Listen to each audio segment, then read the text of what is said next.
ఇప్పటి వరకు లాస్ట్ 7 విడతల్లో ఒకసారి గమనించినట్టయితే ఈ జగనన్న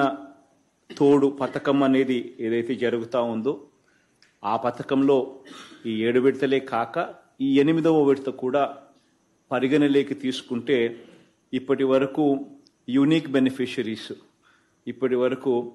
16,73,576 మందిని ఈరోజు ఈ కార్యక్రమంతో కూడా కలుపుకుంటే 16,73,576 మంది చిరు వ్యాపారులకు అక్షరాల 3,373 కోట్ల రూపాయలు వడ్డీ లేని రుణాల కింద వాళ్ళకి ఇవ్వడం, వాళ్ళ తరపున వాళ్ళు కట్టిన వడ్డీలు 88,33,00,000 మళ్ళీ వడ్డీలు వాళ్లకు తిరిగి వెనక్కి ఇవ్వడం. ఒక గొప్ప అడుగులు ఈ 4.5 సంవత్సరాల్లో పడ్డాయని చెప్పడానికి చాలా సంతోషపడతా ఉన్నా. వీళ్ళు కట్టి ఆ డబ్బులు తీసుకుంటే తప్పనిచ్చి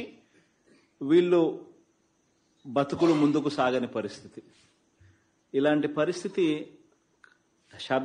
చాలా సంవత్సరాలుగా దశాబ్దాలుగా కూడా కనిపిస్తా ఉన్నా కూడా ఎవరు కూడా దీనికి ఒక సొల్యూషన్ చూపాలి అని చెప్పి ఏ పొద్దు కూడా అడుగులు పడల. కానీ మన ప్రభుత్వం గర్వంగా కూడా చెప్పే అంశం ఏమిటి అని అంటే మన ప్రభుత్వం మాత్రం మానవత్వానికి నిజంగా మారుపేరుగానే నిలబడింది. మనం అధికారంలోకి వచ్చిన వెంటనే ఈ పరిస్థితుల గురించి బ్యాంకర్లతోనూ కూడా మాట్లాడడం, బ్యాంకర్లను కూడా ఈ కార్యక్రమంలో ఇన్వాల్వ్ చేయించడం, బ్యాంకర్లను కూడా కాన్ఫిడెన్స్ లేక్ తీసుకొని 10,000 రూపాయలు కనీసం వాళ్లకు ప్రతి ఒక్కరికి కూడా ఎటువంటి గ్యారంటీలు లేకపోయినా కూడా ఇచ్చేట్టుగా వాళ్లకు అరేంజ్మెంట్ చేయడం. ఆ అరేంజ్మెంట్ చేయడమే కాకుండా ఆ మొత్తం వడ్డీ భారాన్ని వాళ్ళు సకాలంలో కరెక్ట్గా